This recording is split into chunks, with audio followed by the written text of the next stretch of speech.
It's the end of 2024. I played games. I think you play games. Let's talk about games.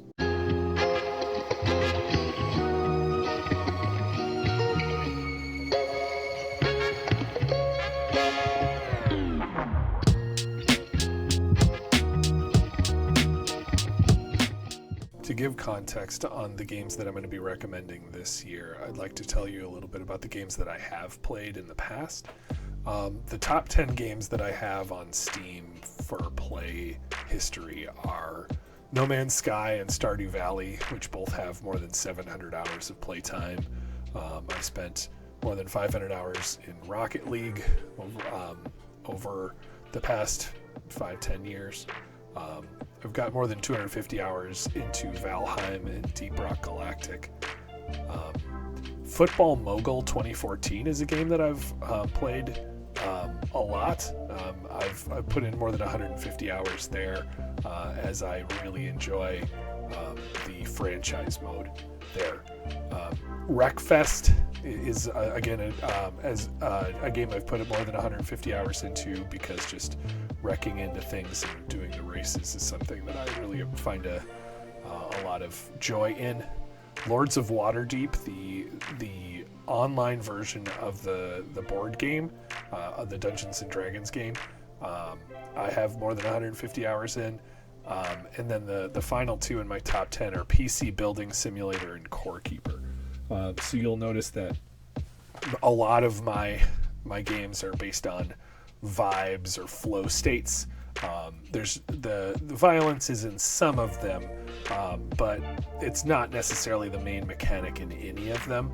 I mean, the closest that you get to a shooter in that top 10 is Deep Rock Galactic, which is more about rock and stone and mining and vibes. So I wanted to give you that information to help you understand maybe where I'm coming from. Also, this may be the first year that I'm putting this video together, but this is actually the 5th year in a row that I've been putting this list of recommendations together. It started off as a Christmas gift that I've been giving to my nephew, and I would like to provide the lists from previous years from 20 to 2023 before I do the 2024 lists.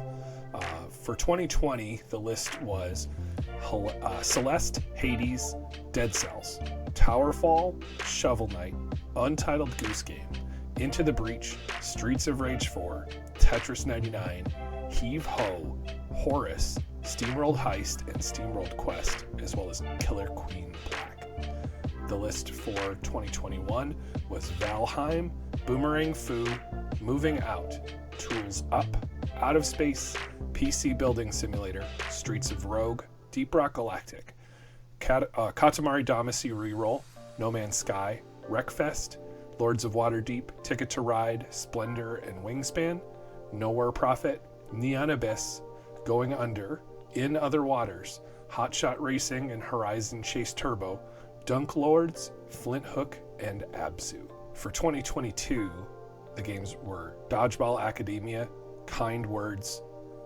Wilmot's Warehouse, The Solitaire Conspiracy, Descenders, Legend Bowl, Occupy White Walls, Lovers in a Dangerous Space-Time, Stacklands, Out of Space, Undermine, One Deck Dungeon, Townscaper, Wizorb, Core Keeper, and Dwarf Fortress.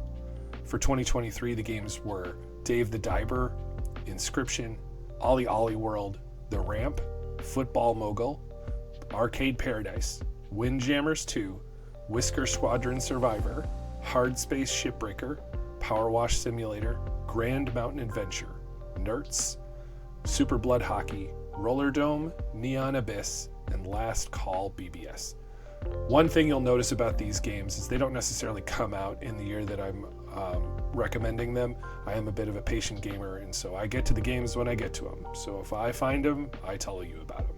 Even though the list of gaming recommendations for 2024 aren't in a particular order, there's only one way to start the list for 2024, and that's with UFO 50. Technically, this suggestion could be the entire list.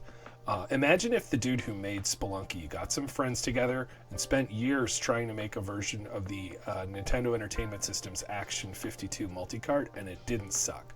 This is the result of that labor of love. the people will still be figuring out the secrets that are hidden in this game this game compendium for years. There's something for just about everyone. It's very highly recommended. I currently have 4 gold games and 2 cherries after about 20 hours of play, but there's room in here for at least another 102 or 200 hours of play. Again, this is just a game that keeps on giving. Lottlenot is a bit of a palate cleanser. You clean up pollution, you discover the story behind the mess while saving cute little sea creatures along the way.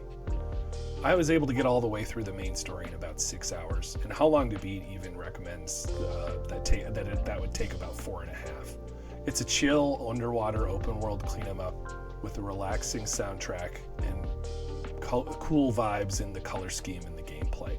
Plus, all of the little lottles that you interact with are adorable. Slime Rancher is another vibes pick. It's been around long enough that the sequel is already available, but I've had plenty of fun with the original. The colors are bright and fun, the environments are a joy to explore. The sound effects that the different slimes make give you a little bit of joy each time you hear them. The gameplay loop is pretty solid and the setting is worth the play. This one takes about 23 hours to finish, give or take. Enshrouded is an early access game, so I want to reserve at least some judgment, but the game is absolutely gorgeous. You can play with up to 16 players, and I hope to be able to set up a castle or a homestead or something with at least a handful of people to play along with. There's a chance that this game ends up being a higher fidelity Valheim type game that allows for different play styles and either wicked combat or calm cooking and building. There's something in here for just about everyone, and over the course of early access they have been adding new content in a way that seems to be adding to the game and the vibes. I love Deep Rock Galactic, and so I used that love and familiarity to put myself into the Survivor style games. So one of the first Survivors I ever played deeply was Deep Rock Galactic Survivor. The game has a very enjoyable gameplay loop and could create a very enjoyable flow state. Its greatest asset is also technically a weakness. You can play it forever. There's always another upgrade or game mode to try. I have to be careful not to disappear into it because it always seems like you have time for one more run. I found Hive Jump 2 Survivors when I was a bit at a burnout point with Deep Rock Galactic Survivor. And this game was a very similar game but with a few twists. First, you have a jetpack and you can jump over the enemies, which is not as common in Survivor games. Second, it's entirely possible to get all the upgrades and finish the game so that you can play it for fun instead of looking for the next upgrade or level up. And that can be very appealing when compared to the endless grind of Deep Rock Galactic Survivor. They are a good pair of games to play together. I think I have about 20-ish hours in Hive Jump 2, and I have pretty much all of the possible upgrades, whereas I'm about 50 hours into Deep Rock Galactic Survivor, and I'm maybe a quarter or a third of the way through it. It's just nice to be able to get to the end of things sometimes, and Hive Jump 2 Survivors provides that kind of endpoint where Deep Rock Galactic Survivor just kind of had that endless grind. I'm a bit of a sucker for chill vibes, flow states, and voxels, and Station to Station gets me on all 3 fronts.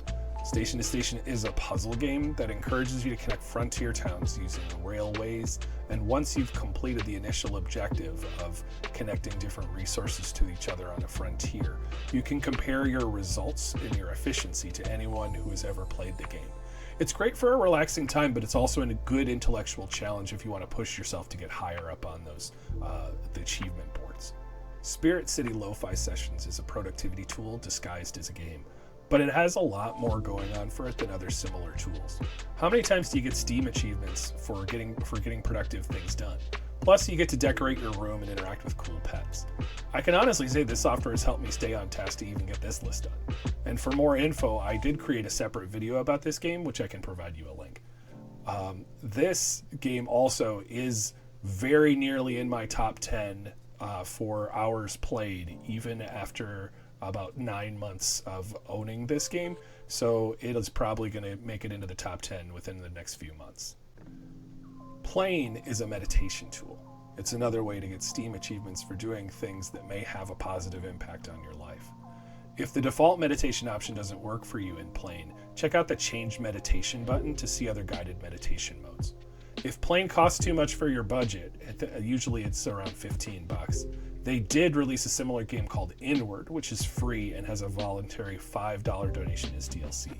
Either way, exploring the options of meditation tend to be a very good thing for your mental health, and you should consider checking it out. This recommendation is a little bit of a twofer.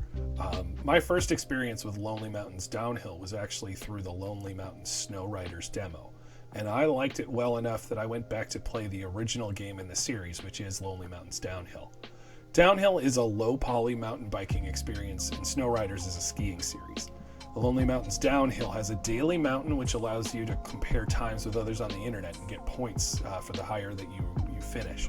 And the new Snow Riders game allows for online racing.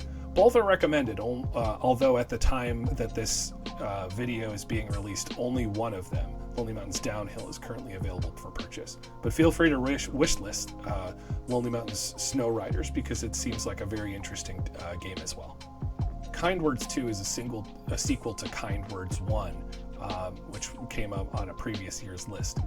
Kind Words allows you to expand on sharing kind words with strangers while listening to lo-fi music. It brings you out of your little room and into a larger world that can include a trip to the local record shop, a mountaintop spa, or just a shout into the void. It's a game that lets you give kind words to strangers as well as receive kind words in return. You can even write poetry. It can be just the thing you need on a rough day, and you can take it in either small dosages or long chill sessions. I've been meaning to play Citizen Sleeper, so I started it up to play some and get some footage for this video. I actually ended up not stopping playing until it was 5 hours later and it was time to, and I was too late to get to sleep.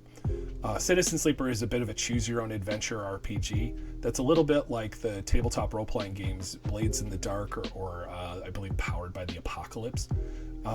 It encourages you to think about the nature of self, the nature of community, and what it means to survive in an unfamiliar and sometimes unforgiving world. One thing I noticed after putting this video together is that the developer Jump Over the Age was also the creator of the original In Other Waters game, and the vibes and story in that game were also very good. So really I should be looking more closely at Jump Over the Age in anything that they create, because they seem to have a very high quality of release when they bring out their games. Greetings, program. If you like Citizen Sleeper and you're looking for another game with an interesting world, good music, and an interactive story where your choices have consequences, Tron Identity might be a great choice for you.